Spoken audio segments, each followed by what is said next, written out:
Mr. Silent Channel. Paki-like and share at subscribe. Kabanata 1221 Sorry. 1221. Kung si Lovren at Nicholas ay may lakas ng kanilang antas, pabayaan ang pagpunit sa katawan ng Sword God, kahit na malapit sila, maaari nilang saktan ang kanilang sarili. Ngunit si Saliye ay mayroong dalawahang linya ng dugo ng Abyss Witch at ang Blood Clan, at ang kanyang pisikal na kalidad ay napakalakas na. Sa sandaling ito, umaasa sa pagpapasigla ng dugo, ang kanyang pisikal na kalidad ay ilang beses nang mas malakas kaysa kay Yefan. Sa ganitong paraan, ang kanyang tila Macelan na katawan ay talagang parang isang ultra-high strength alloy. Sa ilalim ng balot ng kapangyarihan ng Diablo, hindi siya natatakot na hawakan ang walang kapantay na layunin ng espada.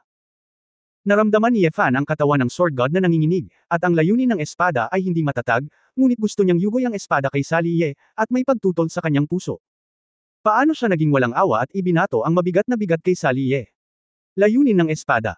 Walang malay, umatras si Yefan, nagpaplanong iwasan muna si Saliye at humanap ng pagkakataong atakihin si Lovren. Ngunit hindi tanga si Lovren, alam niyang siya ang target ni Yefan, kaya kasama si Nicholas, nanguna sila at nagsimulang umatras pa. Si Yefan ay nasabit ni Saliye sa sandaling ito, kaya't hindi siya maabot ng letigo at hindi makahabol. Alam mo, nag-aatubili siyang salakayin si Saliye, ngunit si Saliye ay naiimpluwensyahan ni Lovren at tinuturing si Yefan bilang isang target na dapat patayin. Bang! Bang bang! Ang mukha ni Saliye ay walang awa, at isang pares ng purple-black na matutulis na kuko ay patuloy na napunit sa katawan ng Sword God, na nagdulot ng isang malakas na pagsabog.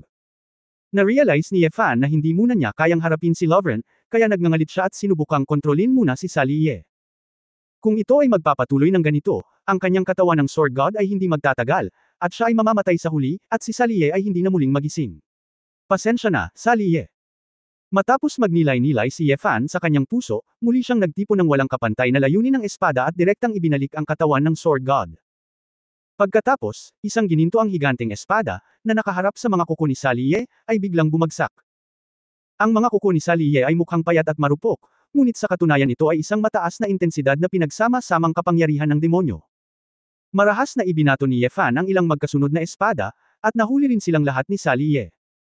Ang katawan ng Sword God ng gininto ang liwanag at mahigpit ay bumangga kay Saliye sa gitna ng hangin, na parabang ito ang maalamat na Titan na nakikipaglaban sa nahulog na anghel. Bagamat ibang-iba ang laki ng katawan, pantay-pantay sila.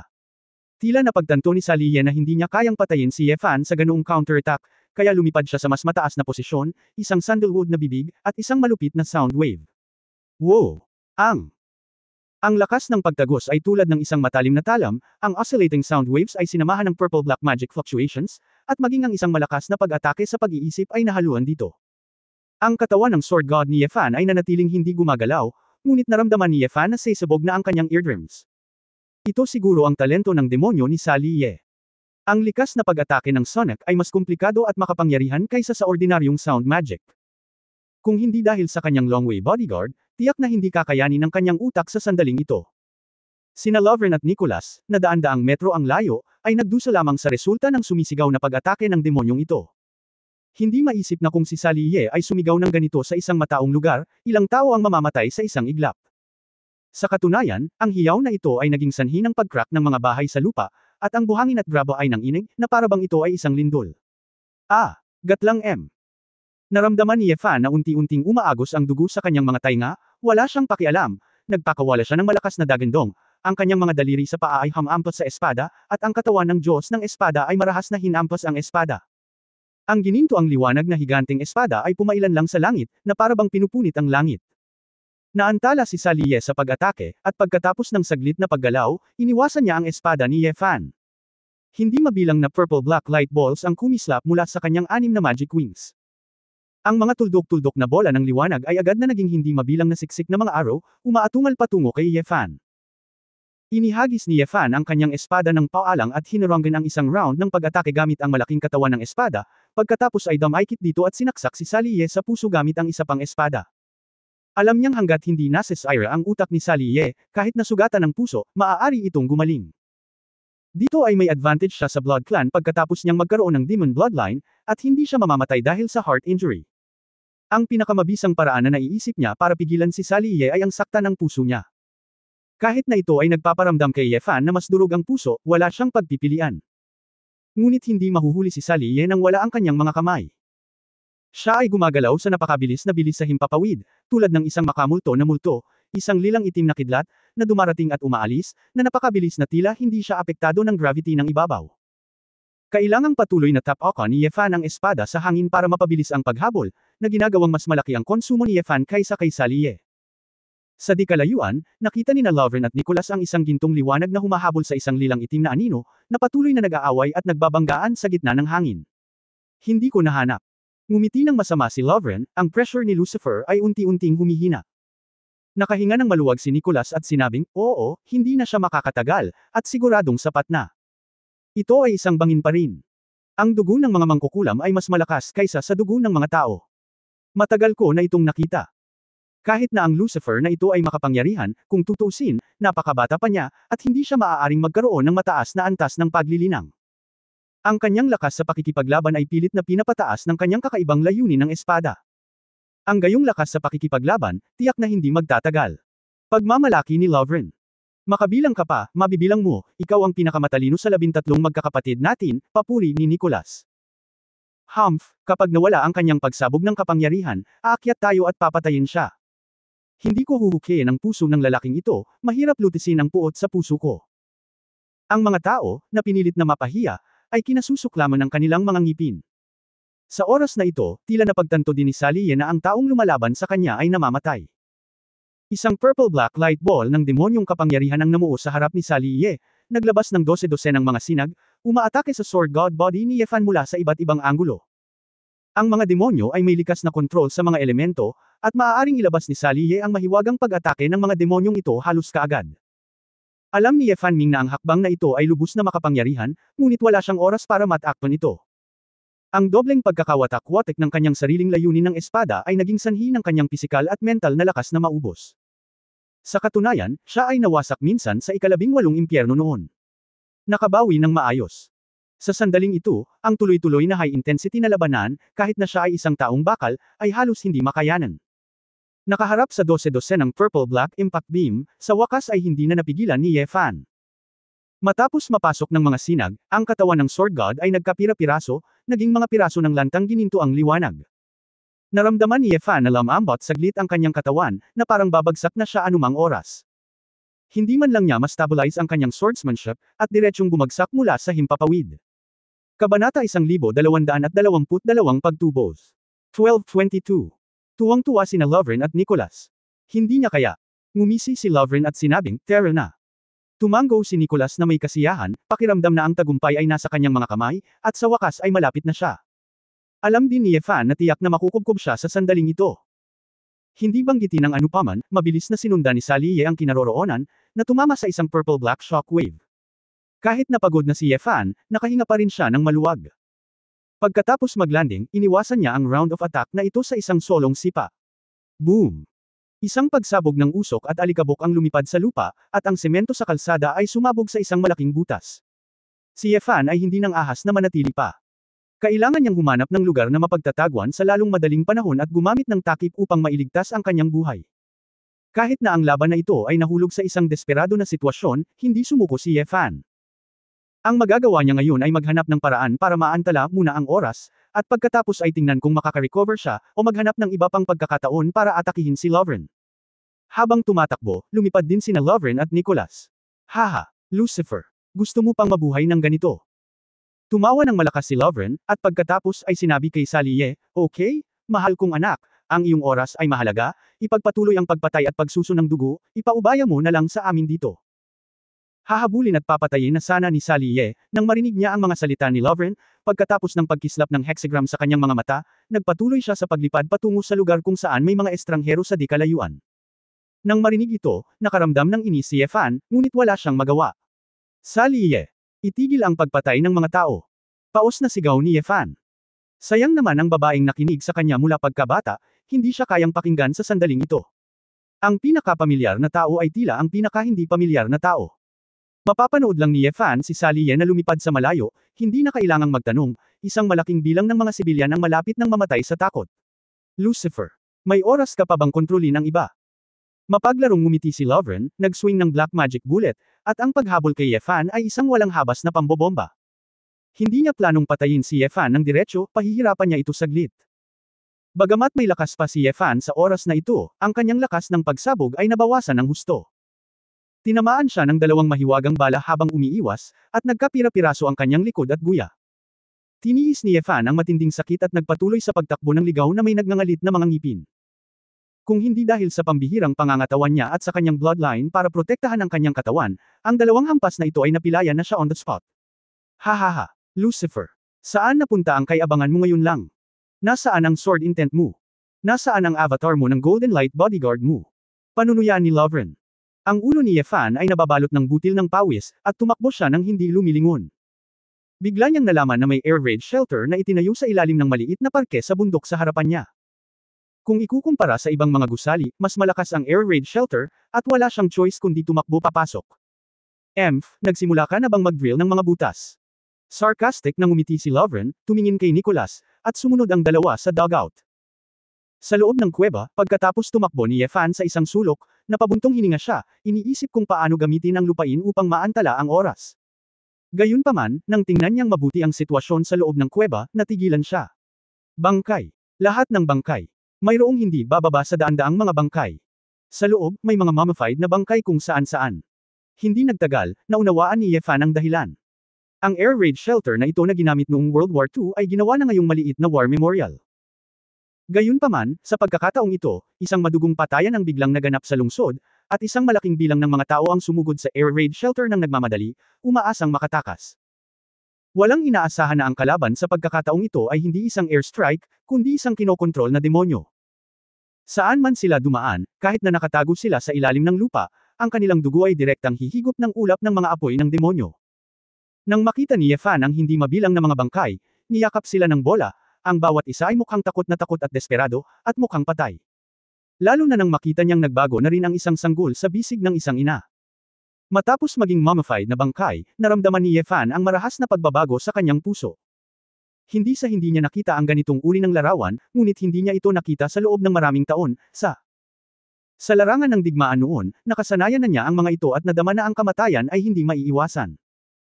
Ngunit ang medyo ordinaryong buhay sa nakalipas na ilang taon, at ang hitsura ng pag-aasawa, pamilya, magkasintahan, at pamumuhay kasama ng mas ordinaryong tao, ay nagbigay sa kanya ng bagong pangunawa at pangunawa sa buhay at buhay. Kumbaga, kamatayan sa harap niya itong sanggol, o ibang mga bata, madalas kong nakikita ang mga batang iyon sa Ivy Welfare Home, gaano ba kasakit ang nararamdaman ng puso ko? Kung ang isang babae rito ay ang kanyang asawa at Katie wala, gaano siya kasakit? Kung ikukumpara sa kanyang puso, ang pangunawa ni Yefan sa gayong eksena ay ganap na naiiba sa nakaraan. Ang mga taong ito ay hindi karapat-dapat na mamatay dito. Kailangan niyang gumawa ng paraan para maiwasan ang mas maraming trahedya na mangyari. Hindi lang itong mga kapos-palad na patay, kundi ang mga nakaligtas na nahaharap sa kamatayan, at pinilit naman siya si Bloody Sally. Hindi nila ito deserve. Para pigilan ang dalawang baliw na sinaunang tao, maaaring hindi lamang ito responsibilidad ni Yefan, ngunit responsibilidad ng buong sangkatauhan. Pero, sa kasalukuyan, sarili lang niya ang maaasahan niya. Kahit na, sa kabayaran ng kanyang buhay, dapat siyang gumawa ng isang bagay. Lucifer, bakit hindi ka tumakas? Hindi pa ako sapat sa larong pusa at daga. Si Lovren at Nicholas ay dumating mula sa isang sulok. Nang makita nilang nakatitig si Yefan sa isang tumpok ng mga bangkay, medyo natarante sila nang hindi sila gumalaw. Mukhang alam niya na wala siyang mapupuntahan, sabi ni Nicholas. Originally wala kang gagawin. Kailangan mong pigilan ako sa paghihintay ng malaking plano, at gagawa ka ng sarili mong paraan. No wonder we are. Ngumisi si Lovren, itinaas ang kanyang kamay, at isang black magic flame arrow ang namuo sa kanyang kamay. Lucifer, ituring mo ako bilang ang huling maawin. Para sa kapakanan ng pag-aalaga ng iyong anak para sa akin, hahayaan kitang mamatay ng walang sakit. Tulad ng pag-iisip ng dalawang sinaunang tao na si Yefan ay handa nang mamatay sa oras na iyon, bigla niyang nakita ang isang ngiti sa gilid ng bibig ni Yefan. Ha! Tumawa si Yefan. Sa tahimik na air raid shelter na ito, sa ganoong kapaligiran, ito ay lubhang kakaiba. Ang panunuya, kawalan ng kakayahan, pait, at lungkot sa pagtawa ay masalimuot at nakakaintriga. Lucifer, anong tinatawa-tawa mo?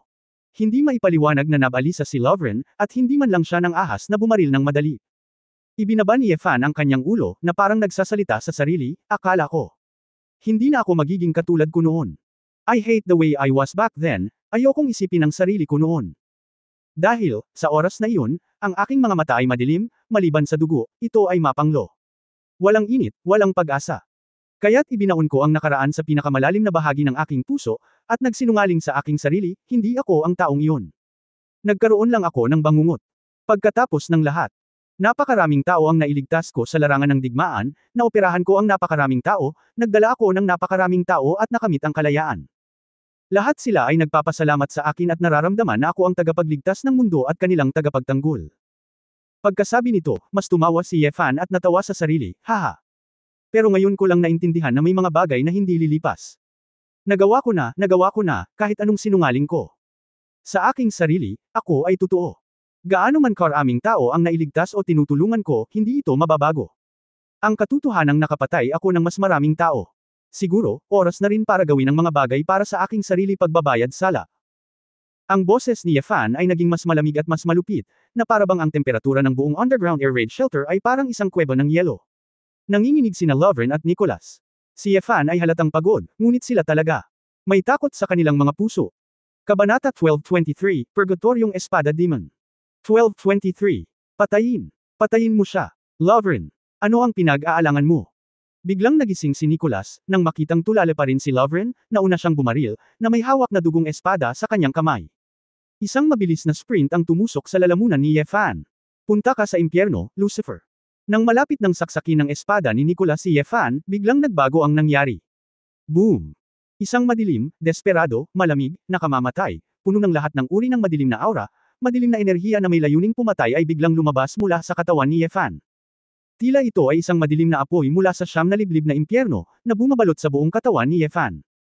Sa sandaling maabot niya ang madilim na enerhiyang ito, ang dugong espada ni Nicholas ay agad na nabasag sa mga piraso, tulad ng papel, nang walang anumang pagtutol. Nagulat si Nicholas at biglang huminto ang pag-atake, at pagkatapos niyang magpreno bigla sa kahihiyan, pumihit siya at nagmaneho pabalik.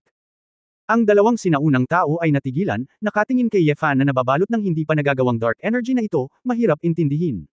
Ito ay, Sword Intent. Pagkatapos ng maingat na pangunawa, naglakas loob si Nicholas na siguraduhin na ang madilim na enerhiya sa katawan ni Yefan ay naging walang kapantay na Sword Intent ni Yefan. Kaya lang kumpara sa nakaraang wuswang Sword Intent, itong madilim na wuswang Sword Intent, hininga at pamimilit, ay ganap na naiiba. Kung ito ay ang maluwalhating Emperor Sword Intent noon, kung gayon sa oras na ito ay ang madilim at brutal na Demon King Sword Intent. Bakit? Ang kanyang Sword Intent ay magiging ganito. Baka may dalawang Sword Intent siya. Natatarantang tanong ni Lovren. Imposible. Paano mauunawaan ng isang Escrimador ang dalawang layunin ng espada? At malinaw na nasa dulo na siya ng kanyang pagbaril. Paano pumutok ang gayong nakakatakot na layunin ng espada? Hindi makapaniwala si Nicholas sa kanyang mga mata. Dahil ang pamimilit na nararamdaman sa oras na ito ay hindi na mas mahina kaysa sa pamimilit ng katawan ng Sword God noon. Dapat mong malaman na ang dating katawan ng Sword God ay napakalakas na kaya nawasak ni Yefan ang kanyang Sword Intent. Ngunit ang kasalukuyang Dark Sword Intent ay mabilis na umabot sa antas na iyon nang hindi nabubulok.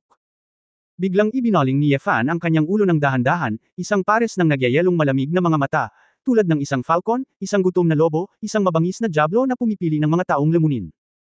Ang mga puso ng dalawang sinaunang tao ay nanginag, dahil nakita nila na sa mga mata ni Yefan, ang isang makamulto na apoy ng kadiliman ay kakaibang kumakabog. Ha! Nagpakawala si Yefan ng isang mahaba at malalim na hininga, na parabang isa siyang demonyo na bumalik sa mundo mula sa Nine Netherworld, at muling huminga ng hangin sa mundong ito. Sa lahat ng Sword Intent na naintindihan ko sa simula, ito lang. Freak, ayaw kong gamitin ito hanggang sa mamatay ako. Ayokong intindihin, pilit kong kinakalimutan. Itago mo sa madilim na sulok na ayaw kong makita. Ngunit ngayon, sa wakas ay naiintindihan ko na ako. Hindi ko mabubura ang aking layunin sa espada, tulad ng, hindi ko maitatanggi ang aking nakaraan. Ang mababang, paos na boses ni Yefan ay naglalaman ng pahiwatig ng kalungkutan, at sa kalagitnaan, may biglang pagtaas sa kanyang kamay. Isang madilim na sinaunang higanteng espada. Mula sa Sword God's Ring, naramdaman niya ang intensyon ni Yefan sa oras na ito, at ang higanteng espada na lumitaw sa kanyang kamay ay 3 metro ang haba. Ang talam ng espada ay hindi mukhang matalas, at may mga gasgas dito, na parang patunay na nakaranas na ito ng daan-daang labanan. Nang ang Dark Sword Intent ni Yefan ay nakipag-ugnayan sa Dark Giant Sword na ito, isang madilim na apoy ang tila nagliyab sa higanteng sword, at ito ay nagniningas. Ito, saan niya nakuha ang espada? Natigilan si Nicholas, hindi niya makita kung paano, binago, ni Yefan ang isang higanteng espada. Ang susi ay ang higanteng tibak na ito ay hindi kailanman nakita o narinig sa kanyang 10,000 taon ng buhay. Ang metal na ito ay hindi katulad ng metal sa mundong ito. Ang ikinatakot niya ay mayroong isang malawak na sinaunang, brutal at barbaric na aura na lumalabas dito. Ang espadang ito ay ganap na walang ideya kung gaano karaming dugo ang nabasa nito at kung gaano karaming buhay ang naani nito upang magkaroon ng ganoon kalakas na hangarin sa pagpatay. Ang dark sword intent ng buong katawan ni Ye Fan ay parang pagsabog ng volcanic lava. Sa nakakabaliw na dagandong ni Ye Fan, nagsimulang pumutok ang buong air raid shelter. Walang katulad na layunin ng espada. Purgatoryong Espada Demon. Purgatoryong Espada Demonyo. Noong unang napagtanto ni Ye Fan ang wuswang sword intent, ang sword intent na napagtanto na rin niya ay ang sword intent na pinakaatubiling gamitin ni Ye Fan. Tahimik pa siyang nanumpa sa kanyang sarili na hinding-hindi niya gagamitin ang trick na ito sa kanyang buhay. Sa hindi inaasahang pagkakataon, napilitan siyang gamitin ito ng napakabilis. Ang sword intent na ito ay isang epiphany mula sa masasakit na alaala ni Ye Fan noong bata pa siya, pati na rin ang madugong bagyo matapos siyang maging isang mamamatay tao at isang mersenaryo. Ito ang pinakamalungkot, malupit, madilim at masamang alaala sa kanyang buhay. Masasabing ang sword intent na ito ay ang paglalarawan ng lahat ng madilim na karanasan ni Ye Fan bago niya nakilala si Angel. Kapag nagawa na ang hakbang na ito, katumbas na ito ng pagsuko ng sariling katwiran, lahat ng kalikasan ng tao, lahat ng moralidad, at lahat ng pagkaalipin. Ganap na ibigay ang katawan hanggang sa kaibuturan ng puso, ang dating uhaw sa dugo at malupit na demonyo. Nang mailabas na ang sword intent, hindi na siya ang karaniwang Ye Fan, kundi ang lalaking may code na fallen bago niya nakilala si Angel. Noon, siya ay isang nakakatakot na mamamatay tao. Isa itong demonyong may malamig na dugo na hindi man lang alam kung ano ang awa. Sa mga mata ni Ye Fan, ang naglalagablab na itim na apoy ay nagninangas, at ang katawan na pagod ngayon, dahil sa paglabas ng layunin ng espada na ito, ay muling nagtataglay ng walang katapusang kapangyarihan. Ito rin ang kapangyarihan at kawalan ng Purgatorio Sword Demon. Ang malakas na punto ay kahit na siya ay pagod at sa anyo ng isang espada na demonyo, maaari siyang sumabog sa lahat ng kanyang potensyal na pumatay. Pero halata din ang disadvantage, dahil in a state of madness, mawawala ng control ang utak niya. Hindi siya maaawa sa kanyang katawan. Upang patayin ang kalaban, kahit na palagi siyang lumampas sa limitasyon at nauubos ang huling bit ng enerhiya mula sa kanyang katawan, na magdadala ng malaking epekto, maging ang kamatayan, hindi siya magdadalawang isip. Isakripisyo ang iyong sarili sa isang demonyo, wala nang higit pa doon. Alam na alam ni Ye Fan na kapag ginamit na ang Purgatory Sword Demon, at kapag siya ay pagod na pagod, baka maubusan talaga siya ng langis at maubos ang lahat ng kanyang sigla. Gayunpaman, wala na siyang ibang sword intent na makakapigil sa pagpatay na ito. Dahil na demonyo si Sally Ye, maaari lang niyang kontrolin ang mga demonyo gamit ang mga demonyo. Natural na napansin ng dalawang sinaunang tao na ang kalagayan ni Ye Fan sa panahong ito ay higit na walang kapars kaysa sa dating katawan ng Sword God. Takbo! Takbo! Napagtanto ni Lover na hindi maganda ang sitwasyon, at walang pag-aalinlangan, tumalikod siya at tumakbo. Hindi inaasahan ni Nicholas na iiwan siya ng kanyang kapatid ng ganoon kabilis at gusto nang umalis sa dugout, ngunit huli na ang lahat. Hawak ni Ye Fan ang itim na higanteng espada sa magkabilang kamay. Ang higanteng espada na tumitimbang ng ilang tonelada ay tila magaan na parang wala. Pagharap sa direksyon ni Nicholas, ito ay isang espada na nahulog na parang kulog. Isang maitim na sword intent, tulad ng isang 100 metrong haba na itim na dragon, bumaril ng galit na galit, direktang tumusok sa buong air raid shelter, at tumagos sa buong bundok. Boom! Gitling! Mula sa labas ng bundok, tila isang itim na dragon ang dumaan sa pader ng bundok na parang kidlat, na nagngangalit sa dalawang kalye na walang tigil na kapangyarihan, na ginagawang pulbos ang lahat ng nadaanan nito. Direktang gumuho ang air raid shelter, at isang bagong tuwid na tunnel ang nasuntok palabas ng bundok. Isang malaking pagbubukas ng 12-dosenang square meters, na nagpapahiwatig ng sword intent na hawak ng espadang ito, ang coverage ay napakalaki. Sa air raid shelter, patuloy na nahuhulog ang mga malalaking bato at nabasag sa katawan ni Ye Fan. Gayunpaman, sa sandaling mahawakan ng bato ang madilim na walang kapantay na layunin ng espada, agad itong nabasag. Ang kanyang buong katawan ay nag-aapoy sa itim na parang apoy na espada, tulad ni Ye Fan, ang tunay na hari ng impyerno sa alamat, na walang kulay ng tao sa kanyang mukha. Dala ang dakilang espada, naglakad siya patungo kay Nicholas. Nakatayo lang doon si Nicholas, hindi makapag-react, naninigas at hindi gumagalaw ang katawan niya, parang nagyelo ang oras. Nang dumaan si Ye Fan sa kanya, ang katawan ni Nicholas ay naging hindi mabilang na fly ash, at ito ay nakakalat sa hangin. Ang espada pala kanina ay direktang pumatay kay Nicholas. Kabanata 1224 na pagkasira. 1224. Agad na pinatay ang isang sinaunang tao sa isang galaw. Kung makikita ng mundo ang gayong labanan, tiyak na nakakakilabot. Bagamat ang mga sinaunang tao ay hindi itinuturing na mga tugatog ng mundo tulad ng Valkyries at Doomsday Kings, sila ay epic powerhouses pagkatapos ng lahat. Ngunit ang napakahusay na tagumpay ay hindi nagpasaya kay Ye Fan. Si Ye Fan, na nasa anyo ng Purgatory Sword Demon, ay may manhid na ekspresyon sa kanyang mukha. Pagkatapos maglakad ng ilang hakbang, siya ay likas na sumulpat ng mabilis, naging isang after image, at nagmamadaling lumabas ng air raid shelter. Hawak ang higanting espada, mabilis niyang tinutukan si Lovren, na tumatakas gamit ang kanyang mahiwagang pakpak sa dikalayuan, at saka sinipa ang kanyang mga binti. Lumipad sa himpapawid. Si Yefan ay likas na nagpakawala ng isang ditao, parang hayop na dagandong, at inihagis muli ang isang espada na may mabangis na mukha. Ang maitim at walang kapantay na layunin ng espada ay parang isang baliw na dragon na lumalabas sa dagat, tumutusok sa langit, na parang hinahati ang langit. Klang-klang. Nahati ang hangin sa isang dumadagandong na dagandong. Naramdaman ni Lovren na hindi siya maiiwasan, at ang kanyang mukha ay labis na natakot. Saliye. Iligtas mo ako. Dumating talaga sa oras ang purple-black figure, hamarang sa likod ni Lovren, gamit ang isang pares ng solid ang kuko ng Diablo, puwersahang bumangga sa layunin ng maitim na espada. Zizi. Ang Sword Intent at Demon Claws ay gumawa ng marahas na friction at tunog ng banggaan, at ang electric light ay tumalsik. Ang malaking itim na espada ay tila nilalamon si Saliye. Napaatras si Saliye at lumipad ng 12-12 ng metro, at sa wakas ay hinaranggan ang hakbang na ito. Ngunit lahat ng damit sa mga braso ni Saliye ay ginutay-gutay, at maraming sugat sa kanyang katawan, na mabilis na naghihilom. Nakahinga ng maluwag si Lovren nang malaman niyang naligtas siya. Nang maubos na niya, tinawag na niya si Saliye para tulungan siya, at sa wakas ay naabutan niya. Sally, teka, umalis ka muna dito para sa tatay ko. Walang lakas ng loob na pakialaman si Lovren sa mga sandaling ito, gusto lang niyang makaalis ng mabilis sa larangan ng digmaan. Ngunit alam na ni Yefan na siya ay tatakas, kaya't itinaas niya ang itim na higanting espada sa kanyang kamay, pinalamutian ng isang marahas na maitim at walang kapantay na layunin ng espada.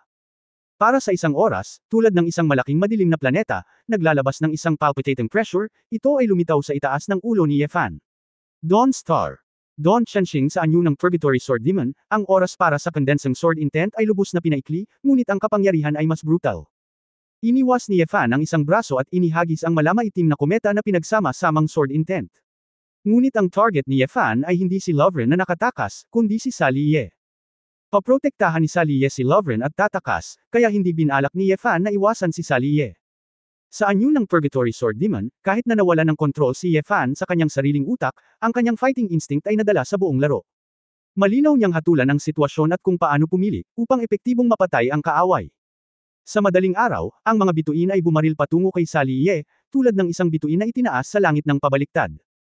Napansin ni Saliye ang kapangyarihan ng galaw na ito, at ang tatlong pares ng magic wings ay pumutok na may malakas na kapangyarihan ng demonyo, na bumubuo ng tatlong malalaking kalasag na nasa harapan niya.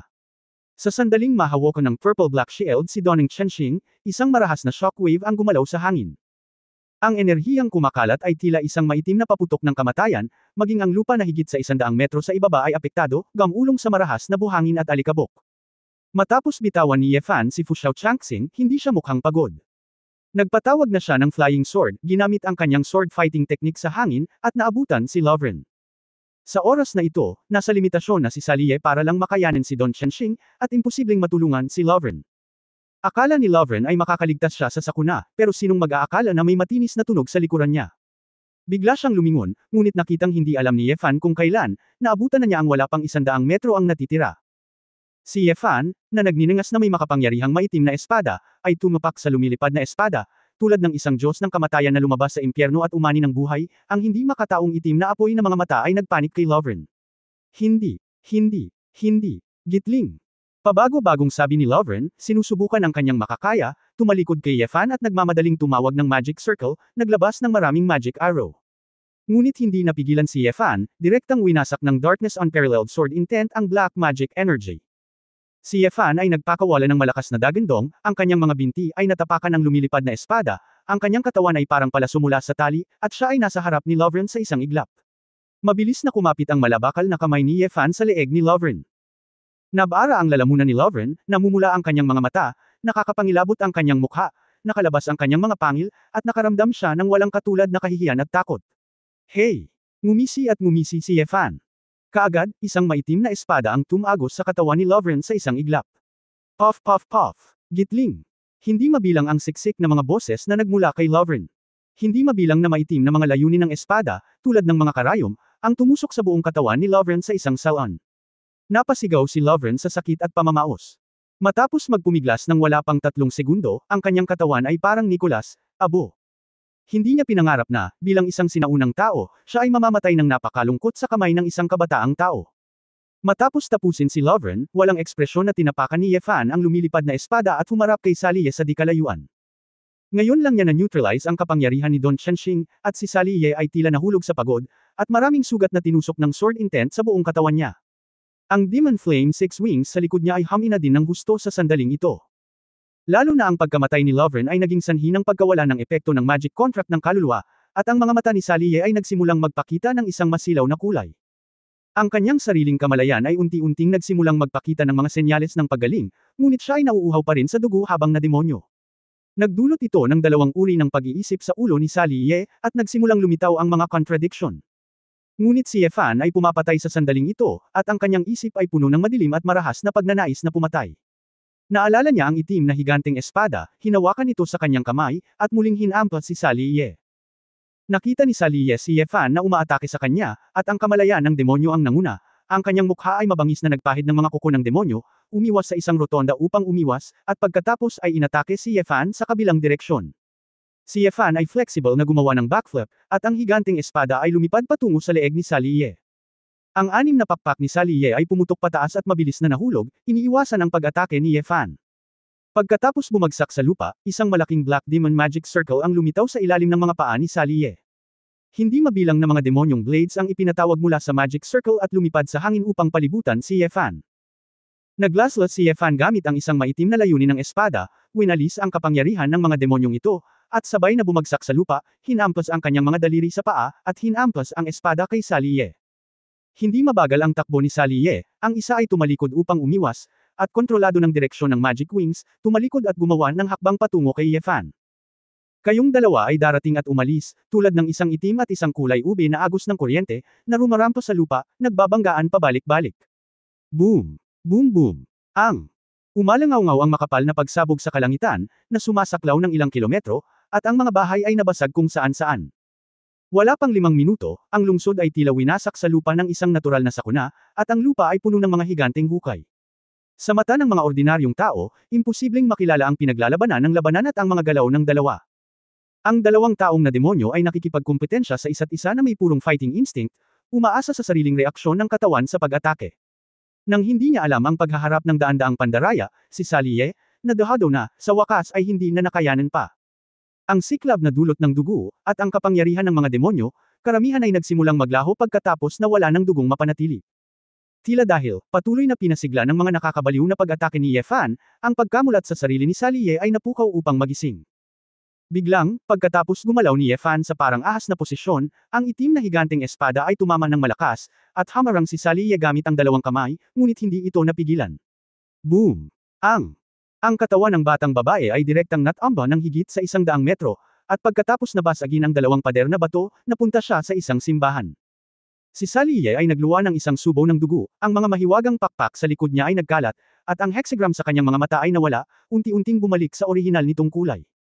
Kapag nawala na ang demonization, natural na uurong ang pakikipaglaban ni Sally Ye na parang tubig, at nanghihina ang buong katawan niya. Sa isip niya, unti-unting naging malinaw ang mga nangyari at lahat ng nasa harap niya. Si Ye Fan, sa kabilang banda, ay buong pusong pumapatay sa oras na ito, na para bang mayroon siyang walang katapusang enerhiya. Sa isang nakakabaliw na hitsura sa kanyang mukha, siya ay tumalo ng mataas, tulad ng isang itim na kulog, biglang nahulog, at ang higanteng espada ay direktang hinati ang nasugatan at mahina na si Sally Ye sa kalahati. Kabanata 1225 Bumagsak ang langit. 1225. Huwahay sa umaga, makulimlim ang langit. Sa pag-aaral, ang mga ilaw ay nanatili sa buong gabi. Si Su Qingzhou, na nakasuot ng mahabang asul na damit na sutla, ay nakatayo sa harap ng bintana ng balkonahe, nakatingin sa madilim na ulap na gumugulong sa kalangitan sa labas. Ang mga mata ng babae ay kumikislap sa malamlam na liwanag, at may bakas ng pag-aalala sa kanyang magandang mukha. Hindi siya makatulog nitong mga ilang araw. Bilang karagdagan sa trabaho, patuloy niyang kinukolekta ang impormasyong kailangan ni Ye Fan sa ibang bansa. Kapag siya ay pagod, makakabawi siya sa pamamagitan ng pagsasanay ng Qigong. Miss, uminom ka ng mung bean at lotus seed soup, sabi ni Tia Jiang na may pag-aalala habang naglalakad siya papunta sa study na may dalang pagkain. Lumingon si Su Qingzhou at mapayapang ngumiti, salamat Tita Jiang. Hey! Napabuntong hininga si Tita Jiang nang hindi komportable, Miss, huwag mong masyadong pagpagodan ang iyong sarili. Bagamat isa ka ng sinaunang mandirigma ngayon, ang iyong pagkapagod sa puso ay higit na nagpapahirap kaysa sa iyong pisikal na pagod. Sa lakas ni Ye Fan, dapat mong iligtas ang iyong sarili mula sa panganib, at pagkatapos na matugunan ang bagay na ito, uuwi na ako. Dahan-daang naglakad si Su Qingzhou patungo sa tray, kinuha ang mabangong lotus seed na sopas, humigop, at sinabing, Tita Jiang, ayos lang ako. Naghihintay lang ako ng balita. Tumango si Tita Jiang at sinabing, ilalabas ko si Wanqing sa supermarket ngayon, at nga pala, dadalhin ko ang bata para bumili ng mga damit pang summer at damit ng babae. Miss, anong kailangan mo? Ibabalik ko ito para sa iyo. Umiling si Su Qingzhou, wala akong kailangan. Umalis ka na. Okay. Napakalaking tag-araw, mukhang uulan ng madaling araw, kaya mauna na tayo. Lalabas, sabi ni Tita Jiang. Sa sandaling ito, dalawang nasa katanghaliang gulang na lalaki ang biglang lumitaw sa balkonahe. Natigilan si Tita Jiang, ouch! Sino ito? Pagkatapos, sa isang malapitang pagtingin, natuklasan na ang magkapatid na sina Su Yuan at Su Jin ang ipinadala ni Gigu upang tulungan si Su Qingzhou na makipag-usap at humawak ng mga usapin. Gu Master. Nariyan ang pinakabagong impormasyon. Pumasok si Su Yuan sa study na may time na ekspresyon, at tumango ng humihingi ng paumanhin kay Tita Jiang. Umiling si Tita Jiang na may mapait na ngiti, na sinasabing ayos lang, ngunit sa parehong oras ay labis siyang hindi mapalagay, iniisip kung may nangyari kay Ye Fan. Hindi na nagtanong pa si Su Qingzhou, iniunat lang niya ang kanyang kamay at kumuha ng tablet mula sa kamay ni Su Jin. Sa halip na magulat gamit ang kanyang bibig, mas pinili ni Su Qingzhou na panuurin ang lahat ng impormasyon ng direkta, kabilang ang pagkuha ng mga larawang video. Nang mag-click si Su Qingzhou sa isa sa mga video, isang pares ng water ice ang biglang nagpakita ng isang solemn at nakakagulat na hitsura. Hindi napigilan ni Tita Jiang na lumapit din, sinulyapan lang ito, at namutla ang mukha niya sa takot, at napasigaw. Ah! Ito! Nasaan ito? Bakit may mga patay sa lahat ng dako? Bakit parang mga zombie ang mga bangkay? Tanong ni Su Qingzhou habang tumitingin sa iba pang mga larawan at impormasyon, may laban ba? Dapat ay oo, Valley Master, sagot ni Su Yuan. Dapat. Bakit? Hindi nasisiyahang nagtanong si Su Qingzhou, gusto ko ng tiyak na impormasyon. Mapait na sinabi ni Su Yuan, Gu Master, napakalakas ng epikong paghaharap, kapag malapit na ito sa lugar ng labanan, lahat ng ang ating mga intelligence officer doon ay napatay, at ang mga datos na ito ay marginal lamang. Ngunit sa paghusga mula sa ilang mga boses na parang kulog sa video, ito ay dapat na nasa isang matinding labanan. Idinagdag ni Su Jin, sa pamamagitan ng satellite photography, makikita natin na 7 blok sa lungsod ng Mexico ang nawasak lahat, at ang bilang ng mga namatay ay hindi bababa sa mahigit 1,000,000. Ang lokal na pamahalaan ay humingi ng tulong sa internasyonal na komunidad, ngunit ang pinakahuling magnesium ay tila alam ang tungkol sa labanan mahirap itong pigilan, at hindi kami nagpadala ng mga tropa doon. Bukod pa rito, ang United Nations, Ministry of Defense ng Magnesium, at ang Dragon Soul ay humingi ng tiyak na impormasyon mula sa ating Sky Eye. Gu Master, ibinebenta ba natin ang umiiral na impormasyon sa kanila? Tanong ni Su Yuan. Bahagyang nanginig ang kamay ni Su Qingzhou na nakahawak sa tablet computer. Pagkatapos ng hindi mabilang na pag-iisip sa kanyang mga mata, sinabi niya, tanggihan ang kanilang kahilingan.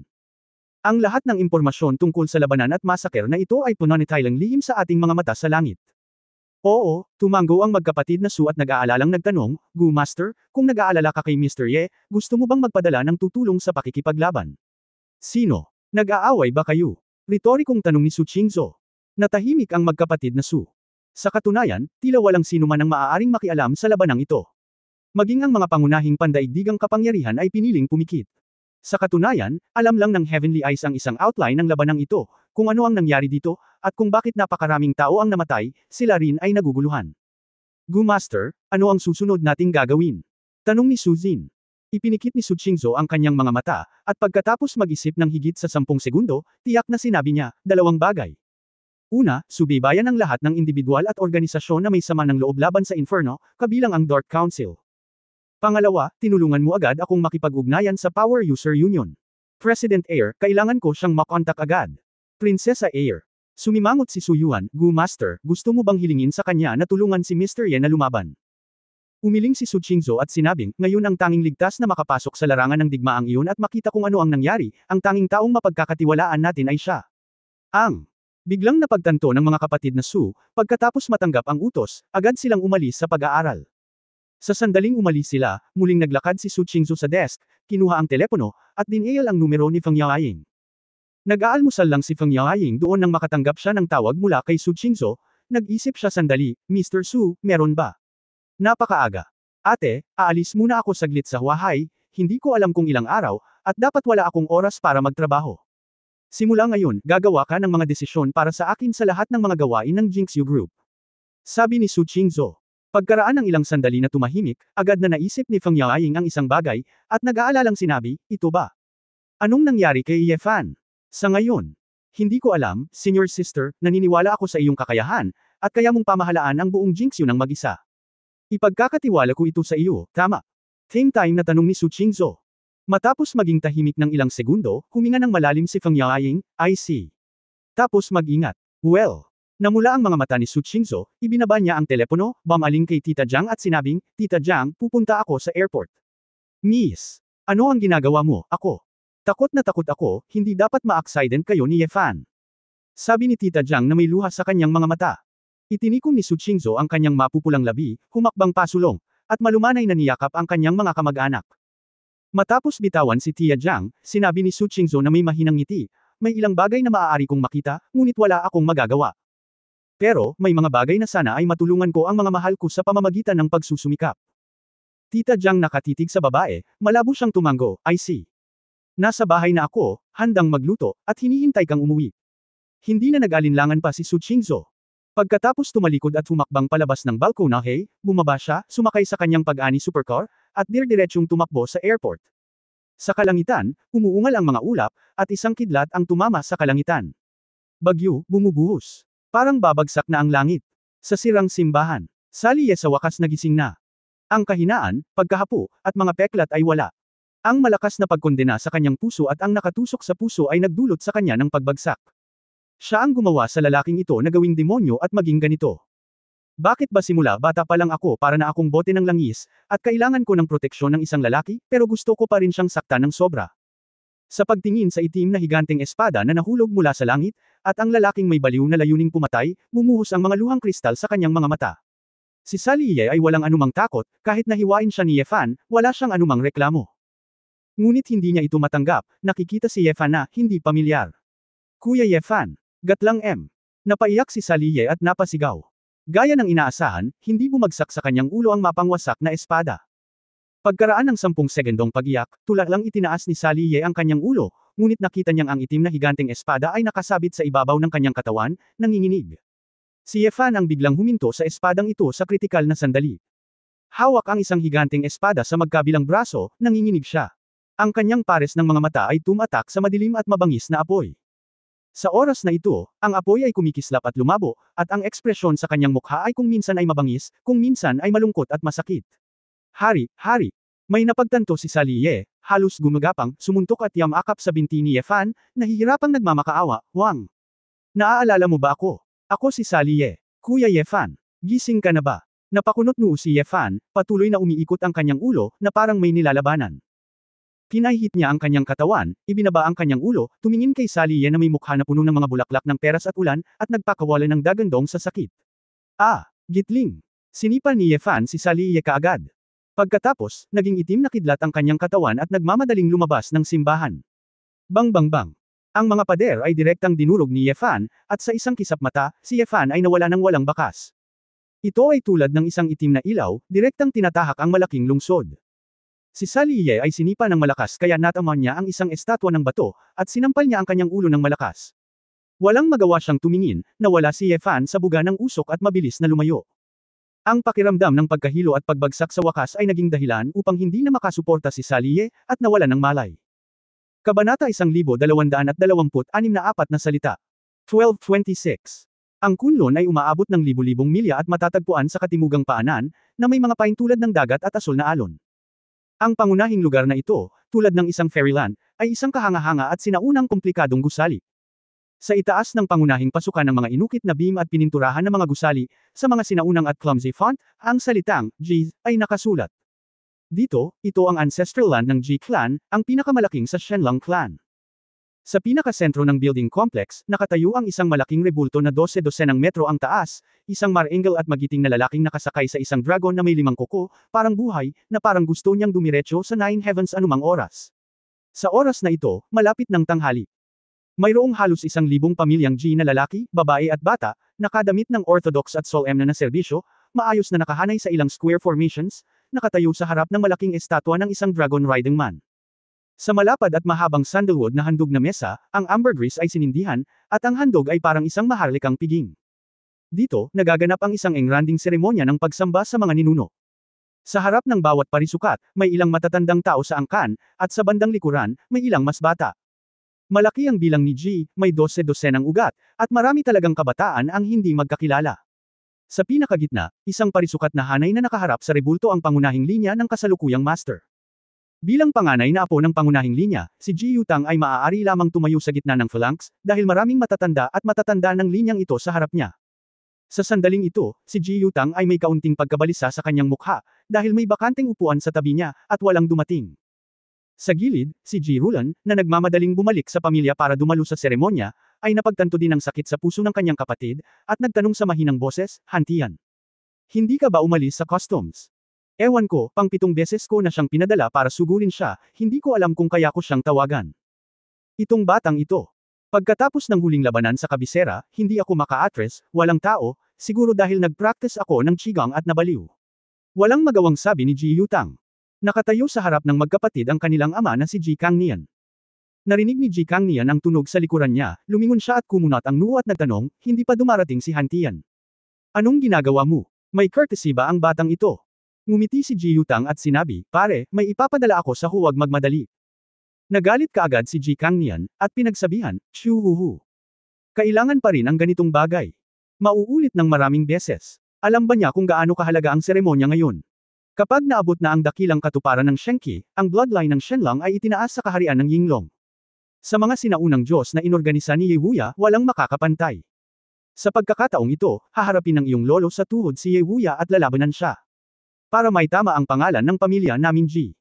Ngayon, para mabawi ang katayuan ng pamilya Ji, magsasagawa kami ng seremonya ng pagsamba sa mga ninuno, hihingi ng basbas sa aming mga ninuno, at makipagkita sa iyong lolo sa tuhod. Itong batang si Hantian, bilang panganay na apo ng aming pangunahing linya, paano siya makakapag-focus lamang sa kanyang sariling pagsasanay? Huwag kang lalabas para makilala ang kanyang lolo sa tuhod. Ipaalam ito sa ibang angkan, hindi ba dahil sa sinasabi nilang may problema sa pagpapalaki ng mga inapo ng ating pangunahing linya? Si Ji Yutang ay mukhang malungkot, sinabi rin niya na siya ay nagdurusa, bilang isang ama, ngunit dahil sa mga bagay na iyon noon, minamaliit siya ni Ji Hantian. Hindi siya naglakas loob na magalit kay Ji Hantian, dahil hindi naman siya takot sa kanya ni Ji Hantian. Sa oras na ito, maingat na naglakad ang isang katulong sa likod ni Ji Yutang at nagulat, "Young Master, ayaw lumabas ni Young Master Hantian." Ngunit sa pagkakataong ito, nagsulat siya ng isang tala at hiniling sa kontrabida na ibigay ito sa iyo, na sinasabi na ito ang dahilan kung bakit hindi siya dumating, "Huwag pumunta, abalahin mo siya." Nagbago ang mukha ni Ji Yutang, naghihinala ang kanyang mga mata, at si Ji Rulan sa gilid ay naguguluhan din. Kinuha ni Ji Yutang ang papel na ibinigay ng katulong, dahan-dahan itong binuklat ni Ji Yutang. Nang makita niya ang 4 na simpleng salita na nakasulat dito, nagulat si Ji Yutang at mabilis na isinara muli ang note. "Kuya, anong meron?" Naramdaman ni Ji Rulan na may mali. Lumingon din si Ji Kangnian at nagtanong, "Ano ang isinulat ng batang iyon?" Mahigpit na kinuyam ni Ji Yutang ang note at nakangiting sinabi, "Ano pa, gusto daw niyang magsanay. Magsanay at magsanay. Gaano man niya kabilas pagbutihin ang kanyang paglilinang, maaari ba siyang magkaroon ng paglilinang ng kanyang lolo sa tuhod? Huwag mong samantalahin ang pagkakataong ito para mapagkumbaba na humingi ng payo sa kanyang lolo sa tuhod, talagang mayabang at mayabang." Umiling si Ji Kangnian at bumantong hininga. Sa oras na ito, isang matandang lalaki na nakasuot ng ginintuang balabal na may pattern ng dragon sa puting background at may malabata na mukha ang humakbang sa mataas na plataporma para sa sakripisyo sa harap ng iskultura. Lumingon siya na may solemna at solemna na ekspresyon, at malakas na sinabi, "Ang seremonya ng pag-aalay ng mga sakripisyo sa mga ninuno ng angkan ng G ay opisyal na nagsimula. Okay, 3 beses ng pagsamba at 9 na kowtow. Ang malahong zong na boses ay kumalat sa tenga ng buong G clan. Si Ji Kangnian at Ji Yutang ay hindi na nang ahas na bamulong pa, at mabilis na sinunod ang kagandahang asal at yumuko sa ninuno na iskultura. Nang matapos ang pagsaludo, isang lalaking nakasuot ng itim na balabal, mukhang nasa edad 50, at nagpapakita ng hindi kinaugalian na ugali, ang lumakad patungo sa mataas na plataporma. Ang libu-libong miyembro ng G clan ay tumingin sa lalaking ito ng may paghanga at panonibik. Ang matanda na nakasuot ng puting damit ay naglabas ng 3 stick ng insenso, iniabot ito sa lalaking nakasuot ng itim, at nakangiting sinabi, "Pang Chun, pumunta ka sa Ye clan sa pagkakataong ito, hiling ko sa iyo ang isang malaking pag-urong para sa matandang lalaki ni Ye Wuya, hayaan siyang maunawaan na ang angkan, ang Shenlong clan, ay hindi na siya ang may huling say. Salamat sa mga dakilang elder, at gusto kong pasalamatan ang mga elder sa pagpapasaya kay Pang Chun ng buong team time." Sa pagkakataong ito, si Ji Pang Chun ay nanunumpa sa harap ng mga ninuno. "Patunayan na ako, ang G clan, ay ang karapat-dapat na numero 1 angkan ng Shenlong clan. Kinuha ni Ji Pangchun ang 3 stick ng insenso na may hitsura ng kahihiyan sa kanyang dibdib. Sa ngalan ng lahat sa angkan, humakbang siya pasulong at magalang na ipinasok ang insenso sa insenso burner. Sa ilalim ng mataas na entablado, ang mga nakatatanda at mga disipulo ni Ji ay tuwang-tuwa, sumisigaw at nagpapalakpakan sa pananibik. Mula nang ipanganak ang Diyos ng digmaan na si Yewuya, ang pamilya Ji ay hindi na nakabalik sa katayuan ng Panginoon ng Shenlong clan. Kung mas maraming tao, mas lalo silang naaagrabyado, at natulala sila sa katotohanang dinurog sila ni Yeshi, nakakaunti ang mga tao at kakaunti ang mga eksperto. Ngayon, si Ji Pangchun, ang numero 1 eksperto sa angkan, ay nasa loob ng 50 taon, at sa wakas ay itinaas ang kanyang lakas tungo sa dakilang kasakdalan ng banal na paghahayag, at itinaas din ang dugo ng dragon sa kaharian ng Yinglong. Ang antas ng lakas na ito ay isa ng walang kapantay na master na mga anak na ng libu-libong angkan, na hindi man lang mapanaginipan. Kumpiyansa sila na sa pagkakataong ito ang putok ni Ji Pangchun, kahit hindi niya matalo si Yewuya, at least hindi siya matatalo. Sa oras na iyon, natural na babalik sa peak ang status ni Ji. Mga matatanda, kapatid at kababayan sa angkan, pupunta si Pangchun sa pamilya Ye, at magkikita tayo sandali ni Yewuya, lahat, maghintay sa mabuting balita. Kalmadong dinala ni Ji Pangchun ang kanyang mga kamay sa kanyang likod, at sa sandaling tumuntong ang kanyang mga daliri sa lupa, tila may bagzo ng hangin, diretsyong tinangay ang kanyang katawan. Sa isang iglap, si Ji Pangchun ay lumipad na sa himpapawid, mabilis na natangay sa direksyong hilagang kanluran. Nakita mo na ba? Yan ang lakas ng hangin na makikita sa Yinglong Realm. Nakakalipad talaga. Namangha ang mga miyembro ng Ji clan. Nang makita ang napakahusay na kakayahan ng kanyang lolo sa tuhod, si Ji Rulan ay puno rin ng pananibik, at sinabing, hindi ko pa nakitang gumamit ng ganoong kasanayan si Yewuya, tila. Sa pagkakataong ito, talagang maipagmamalaki ito ng ating pamilya Ji. Hindi ba, Yutang? Nakangiting tumanggo si Ji Yutang nang marinig ang sinabi ng kanyang kapatid, ngunit may kaunting komplikado sa kanyang mga mata. Sa oras na iyon, kailangan kong hilingin kay Yewuya na sabihin sa akin kung saan ko itinago ang aking finger. Namumula ang mga mata ni Ji Rulan sa galit. Hindi na gustong magsalita pa ni Ji Yutang, tahimik siyang tumalikod at naglakad palabas sa masiglang pulutong. Binitawan niya ang kanyang kamay, binuksan ang note na ipinadala ni Ji Hantian, at muling sinulyapan ang 4 na salita dito. Higit pa sa sariling kakayahan. Napapikit si Ji Yutang, at pagkaraan ng wala pang 3 segundo, agad niyang pinutol ang tala sa mga piraso ng papel at ikinalat ang mga ito. Kabanata 1227 kung ang buhay ay parang unang tingin lang. 1227. Isang ilog ang dumadaloy sa siksik na rainforest.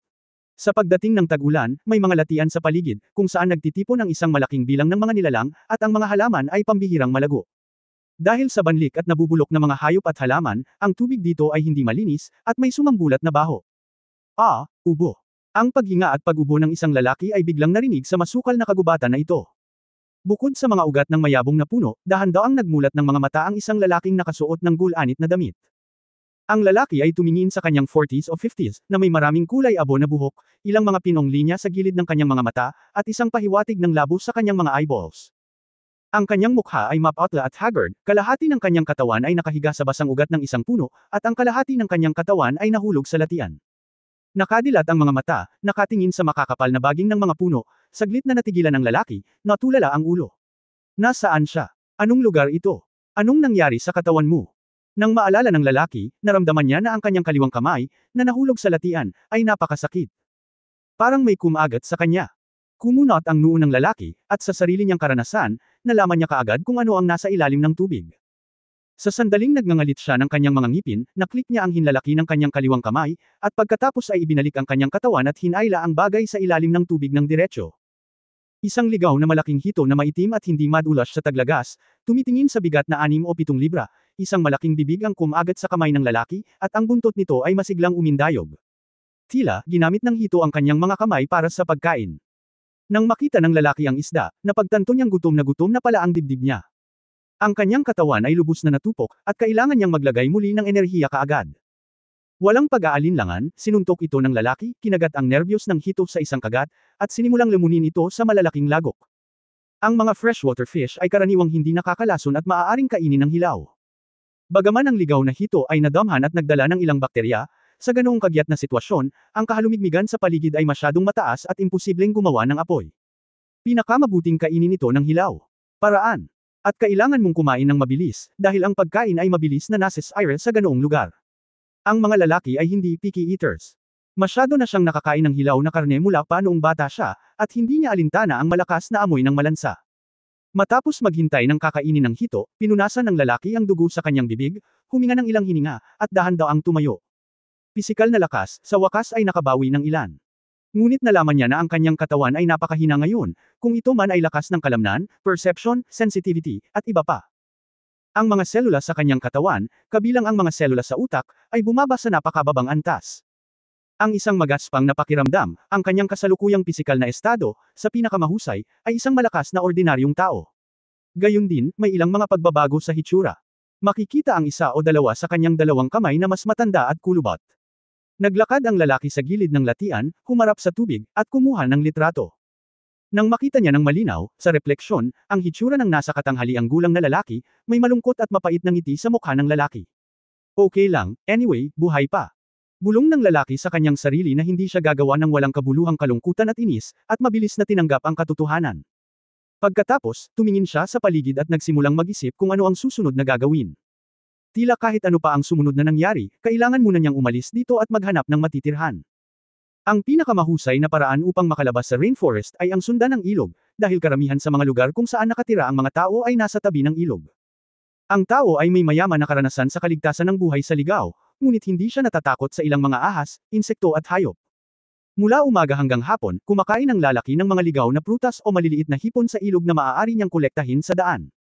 Bagamat nawala na ang kanyang gutom, hindi pa rin talaga nakaka-recover ang kanyang katawan. Biglang napagtanto ng lalaki na maaaring nasaktan niya ang pundasyon sa pagkakataong ito, tulad ng isang bukal, pagkatapos na hilahin sa limitasyon, nawala na ito ng kakayahang makabawi. Kakayahan. Marahil, kung makaligtas man siya, biniyayaan na siya ng Diyos, at hindi niya ito mahihiling, wala talagang nangyari sa kanya. Habang inaaliw ang sarili, nag-isip ang lalaki ng mga hakbang at nagpatuloy sa kanyang paglalakad. Biglang, nang siya ay lalakad na palabas ng isang lambak ng ilog, may mga pagsabog ng nagmamadaling yabag sa kanyang harapan.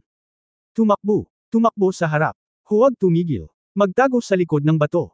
Dumating ang boses ng isang babae, nagsasalita ng Espanyol. Nakinig ang lalaki at naramdaman niyang medyo pamilyar ang boses, ngunit pakiramdam niya ay malabong iyon ang babaeng nasa alaala niya. Bang bang. Bang bang bang. Ang putok ng baril ang nagpagulat sa lalaki, napagtantong hindi madali ang nangyari sa harapan niya. Saglit siyang nag-alinlangan, ngunit binilisan pa rin niya ang lakad at tumakbo. Sa sandaling ito, para siyang pagong na gumagapang dahil sa bilis niyang tumakbo, ngunit wala siyang magagawa. Ito ang limitasyon na maaari niyang maabot ngayon. Pagkatapos maglakad palabas ng gubat, nakita ng lalaki na 4 o 5 lalaki at babae na malinaw ang pananamit, kasama ang ilang bata na mukhang 7 o 8 taong gulang, ay nanginginig at nagtatago sa likod ng ilang malalaking bato. Sa harap, may isang babae at 2 lalaki, 3 sundalong itim ang buhok at dilaw ang balat na nakauniporme ng camouflage, nakikipaglaban sa mahigit 1 dosenang mabangis at mabangis na gangster. Ang mga gangster na ito ay armado ng mga baril, ngunit ang 3 sundalo ay lahat ay may mga sinaunang kasanayan sa martial arts. Nang makita ng lalaki ang hitsura ng babaeng sundalo, saglit na nanlamig ang kanyang katawan, at may bakas ng pagkagulat sa kanyang mga mata, at hindi niya napigil ang matawa. Lahat ng nasa harapan niya ay medyo hindi makapaniwala sa lalaki, at tila sinusundan siya ng Diyos. Biro lang. Nang ang lalaki ay nasa ulirat, isang gangster ang tahimik na lumakad mula sa isang mababang dalesdis patungo sa likuran, tumakbo pataas, at humawak ng isang microchum, na nagbabalak na patayin ang grupo ng mga lalaki at babae na may mga bata. Ang babaeng sundalo sa labanan ang unang nakakita sa dulas na ito ng lambat at sumigaw, "Mag-ingat ka." Ngunit huli na ang lahat, tumakbo na ang bandido, itinaas ang kanyang baril at sumigaw, "Go to hell." Nang makita na ang mga sibilyang ito ay malapit ng mamatay, ang lalaki ay likas na pumulot ng isang bato sa lupa at ibinato ito sa tulisan. 222. Ang nabasag ang ulo ng gangster, pumutok ang baril, at pinaputukan sa ere ang bala. Ngayon lang napagtanto ng babaeng sundalo na may kakaibang nasa katanghali ang lalaki sa likuran niya. Ang susi ay, ang likod ng lalaki ay nagparamdam sa kanya ng pagpintig sa kanyang puso, at ang kanyang mga mata ay hindi maipaliwanag na pamilyar. Nang makita na ang tao ay nagtagumpay sa paghagis ng isang bato, siya ay tumakbo na, kahit na siya ay napakahina sa sandaling ito, maaari niyang gamitin ang anumang pagsisikap. Hindi ako makalabas, ngunit hindi ko pa rin nakakalimutan ang pangunahing sinaunang martial arts. Sinamantala ang puwang ng lumiko ang bandido para salakayin siya, ibinaba niya ang kanyang katawan, hinawakan ang braso ng bandido, inihagis siya sa kanyang balikat, at inihagis siya sa lupa. Pagkatapos, walang sabi-sabing sinipa niya ang gangster sa ulo, dahilan para mawalan siya ng malay. Hingal na hingal ang lalaki. Nagamit na niya ang lahat ng kanyang lakas. Kung ito ay ang kanyang dating sarili, ang lalaking ito ay sasabog na ang kanyang ulo, ngunit ngayon, siya ay nawalan na lamang ng malay. Sinasamantala ang kung fu na ito, ang babaeng sundalo at ang dalawang lalaking sundalo, ang mga natitirang gangster ay binugbog at tumakas. Naglakad pabalik ang tatlong sundalo, nagtataka kung sino ang nasa katanghaliang gulang na lalaki. Itong Ginoo, salamat sa iyong masigasig na tulong. Sino ka? Isang babaeng sundalo na may maikling buhok at isang alampay na lumakad ng buong tapang, na may pinong pawi sa kanyang mukha na kulay trigo na itlog ng gansa dahil sa madalas na pagkakalantad sa araw, at isang camouflage na uniforme ng militar. Down, ang mapagmataas na bahagi ay ups and downs. Lumingon ang lalaki at nakita ang sign na, Peacekeeping Force, sa balikat ng babae sa oras na ito, at biglang naintindihan kung bakit hindi nila pinatay ang isang tao, pinalayas lang sila. Hey! Kahit na mas matanda ako, dapat ko itong kilalanin, di ba? Sabi ng lalaki na may maamong ngiti. Sa sandaling ito, ang magagandang mata ng babaeng sundalo ay naningkit, at ang kanyang maselang katawan ay nanginginig habang nakatayo doon, na nakabuka ang kanyang sexing mapupulang labi, na parabang ang kanyang kaluluwa ay wala sa kanyang katawan, hindi siya makapagsalita ng mahabang panahon, siya ay ganap na natigilan. Matagal nang hindi nagkita, Ling Shan. Fan. Ang mga mata ni Shu Ling Shan ay napuno ng luha, nasasakal, siya ay talagang baliw. Nagkatinginan ng isang lalaki at isang babae sa tabi ng ilog, na parabang paurong ang oras, at parang buhay unang pagkikita. Kabanata 12:28. Noong 12:28, ang langit ay asul, at ang mga puting ulap ay parang mga bagzo ng hangin. Ang lupain ng Ye Clan sa hilagang bahagi ng Kunlun ay may mapayapa at mapayapang kapaligiran. Ang hardin sa likod ay dapat na isang magandang lugar para sa isang tasa ng tsaa at mga bulaklak. Ngunit walang mabangong halimuyak ng bulaklak sa likod ng hardin ni Ye, sa halip, may mabahong amoy sa sandaling iyon, na naging dahilan upang lumayo ang mga tao. Si Ling Yuwei, na nakasuot ng magaspang na damit at nakakulot ang buhok, ay walang pinagkaiba sa isang babaeng magsasaka. Ngayon, mas pumuti ang kanyang magandang mukha habang pinapanood ang mga taong nagdadala ng mga balde ng natural fertilizer sa kanya. Ang mga bakat ng dumi na ito ay puno ng dumi mula sa mga kulungan ng kabayo, mga kulungan ng baka, at ilang mga tangke ng septic. Masyadong mabaho ang amoy. Si Ye Wuya, na nakasuot din ng maruruming damit, ay nag-abot ng mahabang hawak na kutsara ng dumi kay Ling Yuwei. Halika, babae, oras na para magbuhos ng dumi sa mga lang at lufa ngayon, sumunod ka lang sa akin at matuto, nakangiting sabi ni Ye Wuya. Si Ling Yuwei ay malapit ng umiyak, pumapatay ng mga manok at isda, pagluluto, at pag-aalis ng damo at pagtatanim ng mga gulay sa bukid. Ngayon, malapit nang magsimulang maghukay ng dumi. Hindi naman kailangang natural ang pagpapabunga, di ba? Sa mga dung bucket na ito, may mga puting surot pa rin ang gumagalaw. Girl Yuwei, bakit ka natulala? Kunin mo, nakangiting sabi ni Ye Wuya. Nakipagkamay si Ling Yuwei, kinuha ang kutsara ng dumi, at sinubukang hikayatin ang sarili. Oo, nagbubuhos ng dumi ang mga Diyos ng digmaan, paano makakatakas ang isang maliit na taong tulad niya? Kaya, huminga ng malalim si Ling Yuwei, sinusubukang kumalma. Ngunit ang malalim na hiningang ito ay sumipsip ng baho. Manahimik ka. Si Ling Yuwei ay katutubo na nagsimulang mag-uhaw, ang kanyang magandang mukha ay namula. Haha! Umakyat si Ye Wuya at nakangiting sinabi, maaamoy ko ito mamaya, at hindi ito mabaho. Halika, ibuhos muna natin ang dumi sa lang. Kung ang taong nasa harap niya ay hindi Diyos ng digmaan, gusto sana silang pag-alitan ni Ling Yuwei. Ano ang, hindi mabaho ang sobrang amoy? Bakit kailangan niyang mag-amoy ng dumi sa hardin? Oo, at ubiling pagsang-ayon ni Ling Yuwei, ngunit hindi na siya makatawa. Isang grupo ng mga lingkod ni Ye sa tarangkahan ng patio ay nagmamasid na bored dahil wala silang magawa. Nang makita nila ang hitsura ni Ling Yuwei, lahat sila ay nagpakita ng pagkabalisa, ngunit wala silang magagawa. Tita Zhang, sa tingin mo ba ay mapapatuloy ni Miss Ling ang gawain ngayon? Tanong ng isang tiyahin na kumakatok ng buto ng melon sa bakana ng hardin. Ang isa pang mabilog na si Tita Zhang ay sinampal din ng mga buto ng sunflower at sinabing, hindi ko alam, kailangan mong magtiyaga. Hindi mo ba nakita kung gaano kalaki ang paggalang ni Miss Ling sa pinuno ng bahay? Ang ulo talaga ng bahay, ikaw na mismo ang gumawa, ibaba mo na kami. Ang lahat ay walang magawa, kailangan kong hilingin sa isang tao na bumili ng ilang buto ng melon at bumalik. Tumahimik ka. Ang aming Panginoon ay ang Diyos ng digmaan, at maririnig niya ang lahat ng iyong sasabihin. Huwag magsalita ng walang kaparirikan. Sabi ng isang matandang humihit-hit ng tuyong sigarilyo. Matanda Jiang, 40 taon ka na ring namamahala sa bodega sa ating Ye Mansion. Nakita mo na ba ang ating Panginoon na kumilos? Ganyan ba talaga ka-Jose ang kung fu niya? Gaano siya kagaling? Tanong ng matandang utusan. Mukhang napahiya ang matandang si Jiang at sinabing, ito.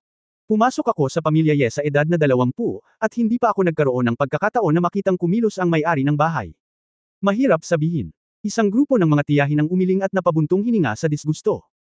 Lahat sila, hindi ko pa nakitang nagsasanay si Ye Wuya ng martial arts, at nakita ko siyang kinakalikot ng pagkain sa buong taon. Sa paglipas ng panahon, lahat sila ay nagtaka, ang Padre de Pamilya nga ba ang Diyos ng digmaan na yumanig sa mundo sa daan-daang taon? Hindi tulad kami ay mga katulong, hindi magandang pag-usapan ang Panginoon ng ganito. Dahil ang mga tagalabas ay labis na gumagalang sa Panginoon, ang Panginoon ay dapat na isang Diyos ng digmaan. Ano ang kailangan mong pagdudahan? Kumpiyansa na sabi ng matandang si Jiang. Oo, ang Padre de Pamilya ay isang Diyos ng martial arts, ang pinakamahusay sa mundo sa martial arts, at ang pinakamahusay sa mundo sa pagluluto. Kaya lang si Miss Ling, isang babae na mas maganda kaysa kay Hua Jiao, ay ganoon din, hey. Ilang mga tiyahin na handyman ang napabuntong hininga sa damdamin, ang hinaharap na batang may bahay ay masyadong miserable, hindi banggitin kung ihahambing sa mga Panginoon, kahit na ang kanilang mga alipin ay mas komportable kaysa sa kanya. Sa oras na ito, si Yewuya ay may dalang balde ng dumi, at si Ling Yue ay may dalang isa, at ang dalawa ay naglakad patungo sa isang taniman ng lang sa likod. Sa likod na hardin, ang mga halaman at gulay ay lahat ay nahahati sa mga piraso, na may magagandang kulay, mataas at mababang laki at mga layer, at ang pamamahagi ay napakaregular. Mula sa isang purong pagpapahalagang pananaw, mararamdaman ni Ling Yue na ang tagpi-tagpi ng gulay dito ay talagang maganda, at ito ay medyo sentimental para sa pagkakaayos ng Diyos ng digmaan. Gayunpaman, nang maisip niya ang kapitan na dinala sa kanya ng mga taniman ng gulay na ito, at ang katotohanang magbubuhos siya ng pataba ngayon, hindi talaga magustuhan ni Ling Yue ang lugar na ito. Babae, tingnan mo, talagang madali itong lagyan ng pataba, huwag kang masyadong lumapit, masusunog mo ang mga ugat ng gulay kapag lumalapit ka, ngunit ayos lang kung lumayo ka ng kaunti, sabi ni Yewuya, na unang nagpakita kung paano magsimulang maghukay at magbuhos ng dumi. Matapos makuha ni Ling Yue ang kanyang lakas ng loob, nagsimula na rin siyang maghukay ng mga dumi, at pagkatapos ay dahan-daang ibinuhos ang dumi sa lupa. Ngunit pakiramdam niya ay masyadong mabaho ito, at ang mga kulisap dito ay labis na nakakadiri sa kanya, kaya nang ibuhos niya ito, ibinuhos niya ito ng napakalakas, na naging sanhi ng pagtilamsik ng mga dumi. Napasigaw si Ling Yue, tumalsik ang dumi sa kanyang mga paa, na nagpabaliw sa kanya. Lumingon si Yewuya at tumawa at sinabing, ikaw babae, ano ang pangalan mo? Maliit na bagay lang, hindi bagay. Para sa'yo yan. Sa wakas ay hindi na napigilan ni Ling Yue, at humagulgol ng iyak, bakit ko gusto mong gawin ang mga bagay na ito dito? Bakit ako pa? Kailangan mo bang matutong maghukay ng dumi kung gusto mong maging manugang ng pamilya Ye? Nang marinig ang sigaw at pagtatanong ni Ling Yue, ang mga katulong sa gate ng hardin, isa-isang nabigla silang lahat. Bagamat nang ahas silang pag-usapan ang tungkol kay Yewuya, ngunit walang nang ahas na kausapin si Yewuya ng buong tapang. Gayunpaman, mukhang hindi rin galit si Yewuya. Tumingin siya kay Ling Yue, na may mga bulaklak ng peras at ulan, at nakangiting nagtanong, ano ang problema, anak, ayaw mong matutong magluto ng gulay na kasama ko. Sumuko rin si Ling Yue, nabulunan at sinabing, oo, ayoko ng ganito. Lumaki ako sa lungsod, at napakahirap para sa akin ang pagluluto. Ang mga gawaing bukid na ito ay talagang mahirap.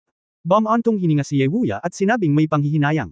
Talaga, sabi mo kanina, akala ko willing kang matuto sa akin.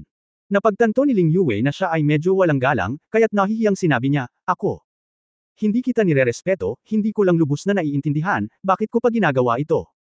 Ngumiti si Yewuya, ngunit hindi nagsalita, tumangala kay Ye Kyun sa hindi kalayuan, at dahan-daang naglakad papunta sa hardin. Kyun, anong problema? Iniyuko ni Ye Kyun ang kanyang ulo ng may paggalang at sinabi, Guro, ang lumilipad na agila ni Ji ay nagpasa ng isang libro, na sinasabi na iyon ay ang lolo ni Ji Kangnian, ang henyong martial artist na si Ji Pangchun, na umalis sa kaugalian at pupunta sa atin ngayon.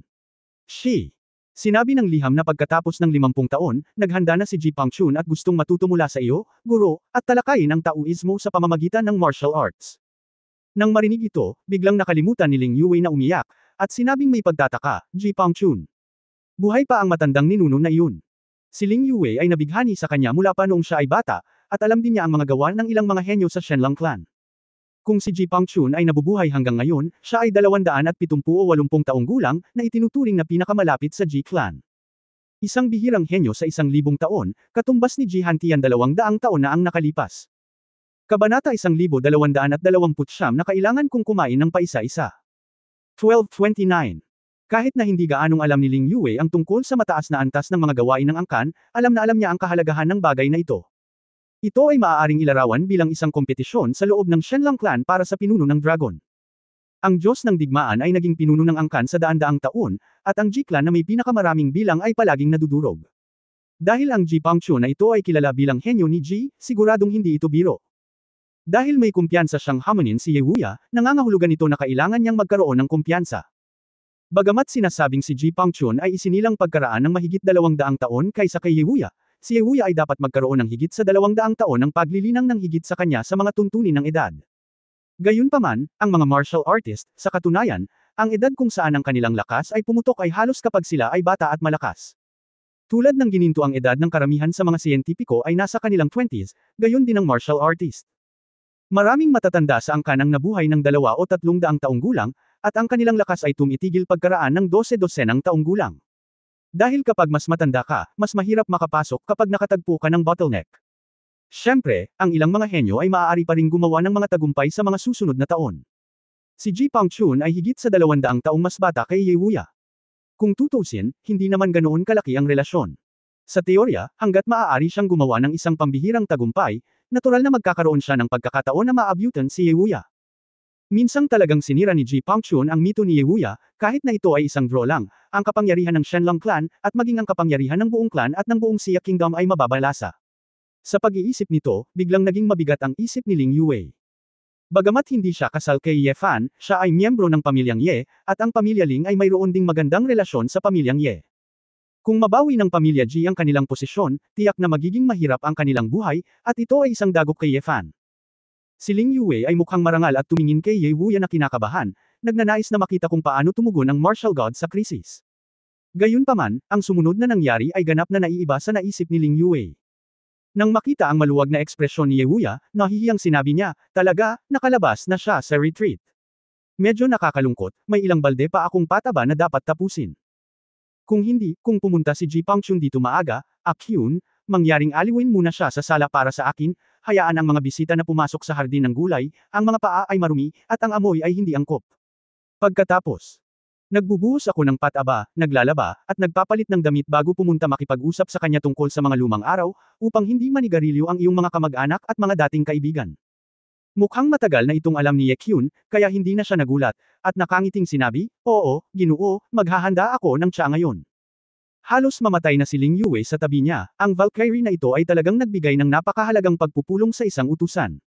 Gaano man ito kahirap, hayaan ang ilang matatandang Ye clan na lumapit sa kanya upang samahan siya.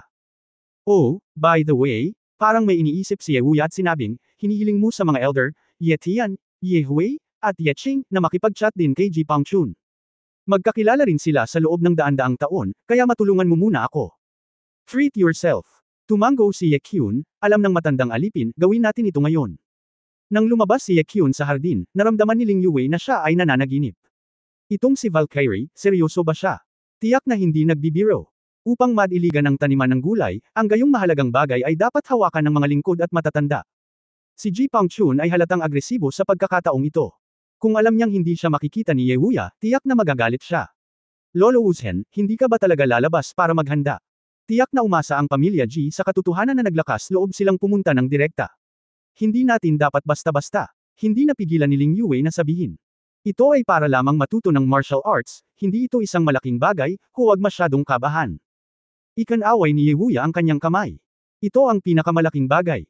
Unang pinalipad ng pamilya Ji ang agila para ipasa ang libro, para lang bigyan ka ng kapangyarihan. Nag-aalalang sabi ni Ling Yue. Talaga, ganun ba? Napakurap si Yehuya, pagkatapos ay tumawa at sinabing, bumaba ka sa kabayo at pagkatapos ay bumaba sa kabayo. Hehe. Ang pagkain ay dapat kainin ng isang kagat sa isang pagkakataon, at ang mga bagay ay dapat gawin sa parehong paraan. Sa ngayon, nagdidilig ako ng pataba, nag-aalaga ng gulayan, at kapag natapos na ako, may gagawin pa ako. Pero priority din ang mga bagay. Ano man ang mangyari, ang pakikitungo sa pamilya Ji ay dapat na mas mahalaga kaysa sa pagtatanim ng mga gulay. Nakipagtalo si Ling Yue. Hindi sumang-ayon si Yehuya, girl Yue, hindi mo malulutas ang anumang problema sa pagmamadali. Kung talagang nagmamadali ka, maaari kang lumabas at tulungan si Ye Kyun na aliwin ang mga kilalang bisita. Dito muna ako magbubuhos ng pataba, tapos lalabas na ako. Nababaliw na si Ling Yue, at isang matapang na pag-iisip ang pumasok sa kanyang puso, maaaring ang Diyos ng digmaan ay talagang napakatanda na, at ang kanyang lakas ay hindi na kasing husay ng dati. Ganito siya nagluluto maghapon, nagluluto ng taniman ng gulay. Lahat ng ito, tinatakpan lang niya ang pagkasira ng sariling lakas.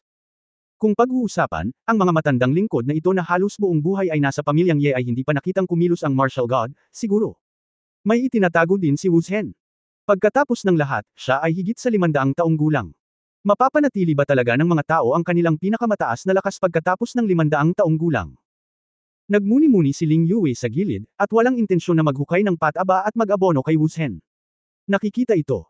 Iniunat ni Yewuya ang kanyang kamay upang batiin ang mga katulong na nakatayo sa tarangkahan ng hardin, at sumigaw, Zhang Hua, Liu Ornyang, Jiang Kongto, Xiao Fei. Pumunta kayong lahat dito. Halika. Kapag narinig ito ng isang grupo ng mga katulong, dali-dali nilang inihagis ang mga kabibi ng mga buto ng melon at yumuko upang tumakbo sa harap ng Diyos ng digmaan. Ano ang iyong order, Ginoo? Sinabi ni Yewuya. Hindi mo ba narinig ngayon lang? Kung may mga bisitang darating, maaari mo akong tulungang magsama-sama, panatilihing malinis ang iyong mga kamay at paa, at huwag masyadong maghintay ng iyong mga kamag-anak at kaibigan. Ang luma. Maingat na sinabi ni Ginger, Guru, bakit hindi ka namin tulungan sa maruming gawaing ito? Halika, pumunta at aliwin ang ninuno ng pamilya Ji na si Pang Chun, na isang malaking tao sa pamilya Ji. Kahit na ang mga tagapaglingkod na ito ay alam ang relasyon sa pagitan ng pamilyang Ye at ng pamilyang Ji, at alam nila na ngayon ay may malakas na humahamon mula sa pamilyang Ye. Hindi mapalagay sa puso ko. Si Yewuya ay medyo taos puso at nagsabi, hindi iyon gagana. Hindi ako nanunood nito, hindi ako mapakali, halika rito. Kunin ang kutsara ng dumi, tapusin ang trabaho ng maaga. Ang isang grupo ng mga tagapaglingkod ay walang pagpipilian kundi ang mabilis na kunin ang mga kagamitan, kasama si Yewuya, ay nagsimula ng isang fertilizer application. Sa hardin ng mga gulay, mayroong isang kapaligiran ng abalang pagsasaka, at hindi ko maramdaman ang pang-aapi ng mga bundok at ulan. Si Ling Yue ay nakatayong mag-isa, pinagmamasdan ang lahat ng ito, ang kanyang puso ay nag-aalab sa pagkabalisa, tumingin siya kay Yewuya ng may pag-aalala, sinusubukang makakita ng kaunting palatandaan, ang Diyos ba ng digmaan ay talagang tumatanda.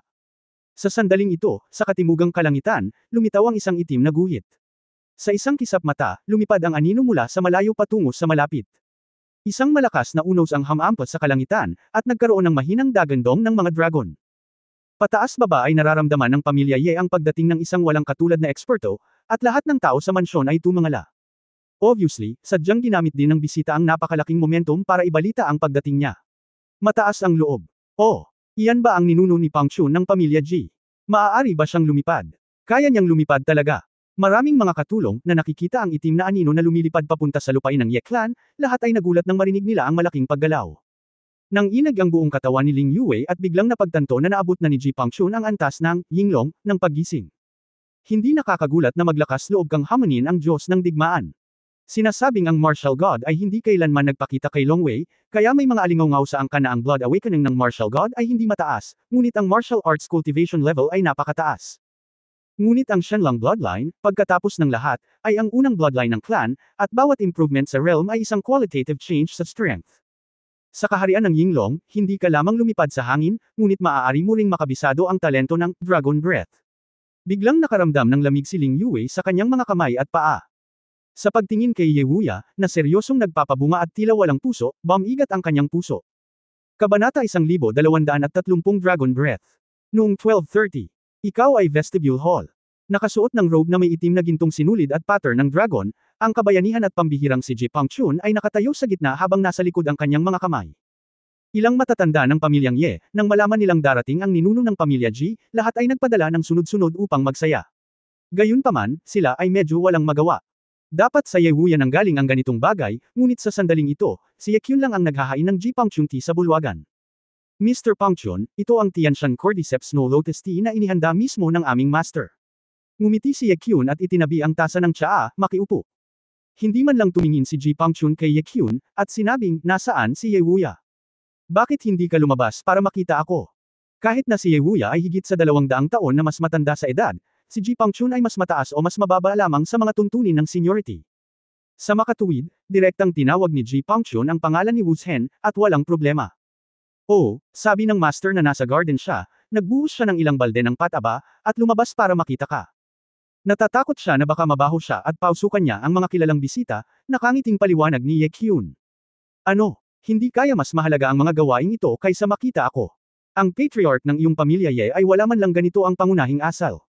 Matalim na tanong ni Ji Pang Chun. Humingi ng tawad si Ye Kyun, Mr. Pang Chun, medyo biglaan sa pagkakataong ito. Hindi inaasahan ng aking Panginoon na darating ka, kaya hindi ako makakarating dito sandali. Humph. Sa tingin ba niya ay Diyos siya ng digmaan, kaya minamaliit niya ako, Ji Pang Chun. Lalong naging mahirap tingnan ang mukha ni Ji Pang Chun. Ang nakatatandang Yetian sa gilid ay tumawa at nagsabi, kapatid na Pang Chun, ang may-ari ng aming pamilya ay gustong kalikutin ang mga pagkaing ito, alam mo, huwag kang masyadong mag-alala. Mahigit 50 taon na tayong hindi nagkikita, bakit hindi tayo umupo at mag-chat at mag-catch up? Sinabi rin ng isa pang elder na si Ye Qing, oo, sa pagtingin lang sa paraan ni Brother Pangchun, dapat itong magising sa dugo ni Yinglong, naiinggit talaga ako sa paghihintay. Nais din naming samantalahin ang pagkakataong ito na tanungin si Brother Pangchun para sa iyong karanasan sa paglilinang. Sinulya pa ni Ji Pangchun ang mga matanda na may kulay abo na balbas na may paghamak sa kanyang mga mata, at sinabing, kayong mga lalaki, higit sa 100 taong gulang. Mula sa simula hanggang ngayon, hindi pa ako nakakalusot sa kaharian ng Lycan. Batay sa iyong mga opinyon sa martial arts, sasabihin ko sa iyo ang aking karanasan sa paglilinang, naiintindihan mo ba ito? Ilang matatanda ng pamilyang Ye ang biglang nagmukhang naninigas at galit, ngunit hindi sila nagkaroon ng magandang pag-atake. Sinabi ni Ji Pangchun, go. Call Ye Wuya out. Kung hindi, pupuntahan ko na lang siya at ilalabas ko siya sa vegetable garden. Baka gusto pa niyang maging pagong. Matapos marinig ito, si Ye Tian at iba pang matatanda ay tumigil sa paggawa nito. Ji Pangchun. Mas mabuting huwag mong masyadong lokohin ang mga tao.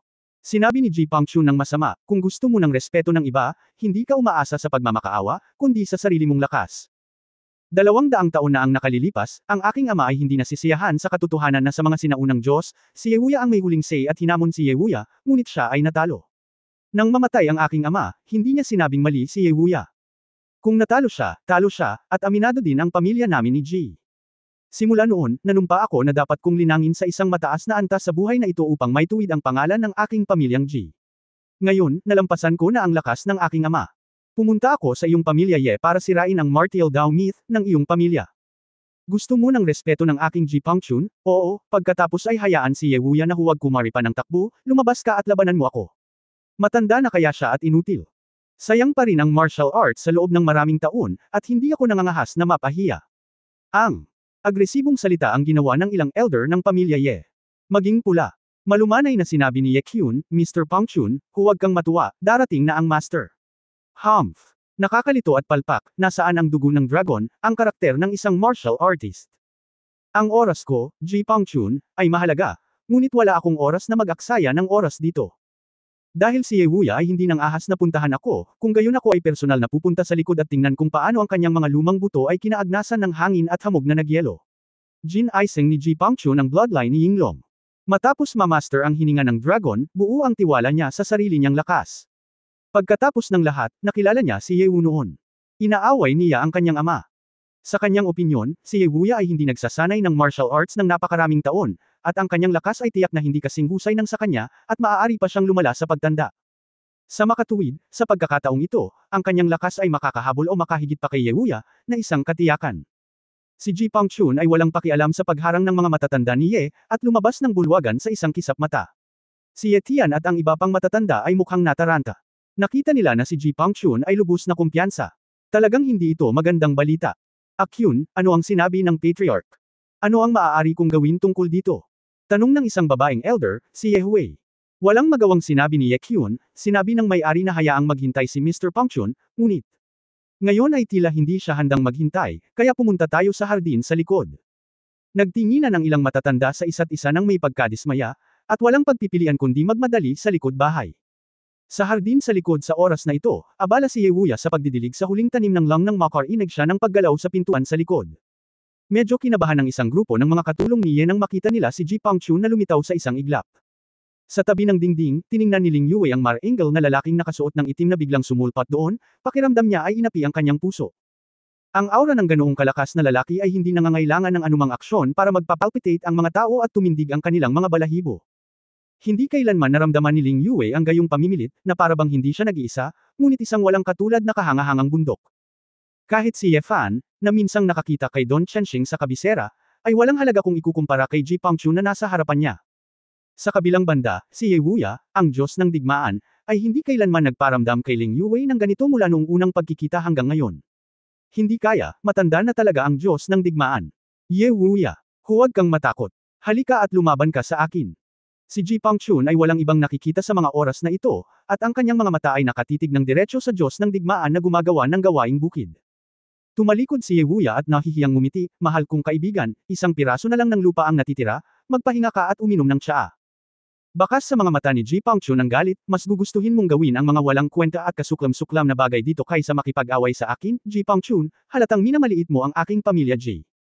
Ye Wuya, Dahil gustong-gusto mong paglaruan itong si Ranggolayan, sisirain ko ang lugar na ito ngayon. Bago niya matapos ang kanyang pangungusap, biglang tumalon si Ji Pangchun, at umihip ang hangin mula sa lupa, na binuhat siya sa ere ng 2 o 300 metro. Sa gitna ng mga bulalas ng Ye Clan at mga tagapaglingkod, si Ji Pangchun ay nagpapakumbaba, nakatayo sa hangin na kasing tatag ng Mount Tai, na tinatanaw ang taniman ng gulay sa likod na hardin. Ye Wuya. Siguradong hindi mo pa ito nakita noon, tumugon tayo sa kapangyarihan ng dugo ng dragon. Ngayon, ipakita natin sa iyo ang kapangyarihan ng hininga ng dragon. Kumalat sa buong lupaing ninuno ng Ye Clan, at halos buong Ye Clan ay tumingin sa ibabaw ng kinakabahan. Pagtatapos ng kabanatang ito. For more videos, click on the notifications bell.